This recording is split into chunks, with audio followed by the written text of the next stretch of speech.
Ohio State's possible pathway back into the playoffs. And I got to hear this. How's that work? And I did not do this for me. I did this because it's a question people Buckeye fans want to know. Basically, if you think Notre Dame still has a road, then Ohio State still has a road, and I'll get into that. But here's number one: there are a couple of rules. We know Ohio State is not going to move past the SEC champ. They're not going to move probably past the Big 12 champ. Probably not going to move past Michigan. So you have to have Cincinnati out. You need Alabama out. And so they have to lose pretty convincingly. It's a good idea for Utah to, again, beat Oregon. So now that leaves Ohio State and Notre Dame 5-4. Notre Dame has 1 loss. They do not have a conference title. Ohio State has 2 losses. They do not have a conference title. However, when you get to the championship week, past the championship week, the committee can now weigh whether or not you have a head coach. And they can put as much weight on that as anything else. And Ohio State does have a head coach. So does this now become a situation where if you are – oh, good Lord. Who do you want? Do you want Ohio State or do you want Notre Dame in there? And knowing Notre Dame has not performed well in their 2 opportunities in the playoffs, Ohio State has performed better, and they have their coaching staff relatively intact. Who knows what their head coach is intact? That might be the only intact coach that Ohio State has. But that is the possibility. And I'm still thinking in the end, the committee would be like, you know what, let's just take a 2-loss Alabama. That's just easier for everybody. So based on your scenario, Georgia's in. Michigan wins the Big Ten championship, correct? They're in. Because we don't want to mess with Iowa. Ohio State can't move past Michigan even with a loss. So you might as well have Iowa out of the way. Mm-hmm. Big 12 champ is in. Who else is in? Big 12 champ. Okay. Because I think Baylor would even jump Ohio State possibly, even though it is of noteworthy that Baylor did drop a spot after winning this past weekend. So the committee, we know, does not love the Big 12. They really seem to like Oklahoma State, though. But I still think Baylor probably, would they win over Oklahoma State and a conference championship, gets in over Ohio State. Do they get in over Notre Dame? That's a different question. Because also, guys, when you're comparing Ohio State and Notre Dame, let's look at that Purdue game. Notre Dame beat them by 14. Ohio State beat them by 28. Notre Dame's best win is probably that Purdue game. Ohio State's best win is a 49-point victory over the number 11 team in the committee's own rankings. Not saying it's going to happen. I'll see you all in the Rose Bowl, though, because that's just probably how it's going to play out. But 2007, we saw craziness happen. 98 had some craziness happen there. I mean, granted, it was a different structure. So this year has been already crazy. Look at the chalk that we all thought was going to be in the playoffs. Where is it?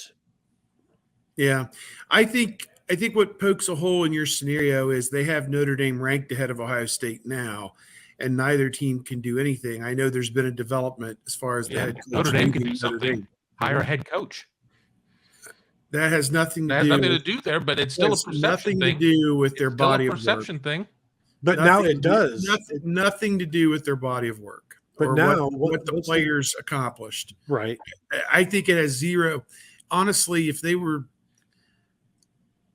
it's weird that he's leaving before that's been settled. I'll just say that. I don't understand why he couldn't have waited 7 more days until it was official that they weren't going to make the playoff. Bleep that. I've been serious. National Signing Day is 15 days from now. I mean, absolutely. It means a lot. If you're coming in there, LSU doesn't have a quarterback. It's important. It ain't that important. Come on. So the next 4 or 5 years, not important. I think the early signing day portal, they can go out and get whoever they want. I mean, I don't agree. I don't agree with it. I don't agree with what he did. I don't agree with what LSU did. I don't agree with it. I know it's you can't change it. It's fair market system, but The committee can't hold that against Notre Dame. There's just no way. And Notre Dame's ranked ahead of Ohio State now. You can't move Ohio State with no games in the interim.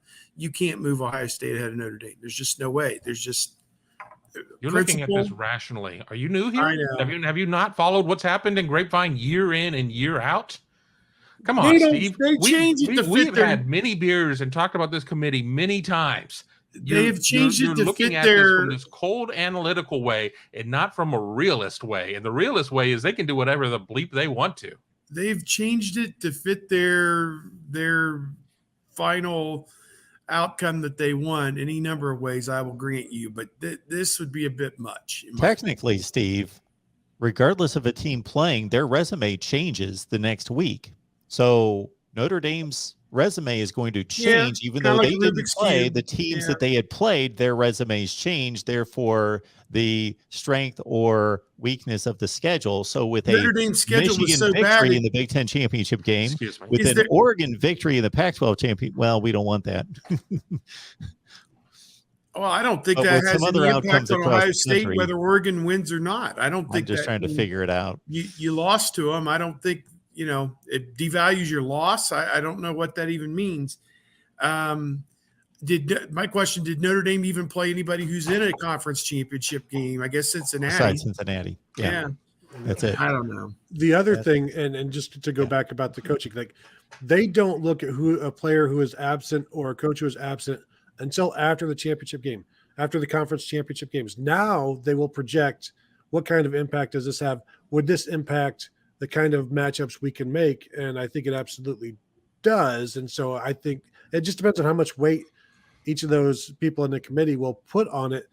The other question I have is we're talking in this theory, this practice we're doing, we're talking about the number 4 spot. Georgia is going to be number 1.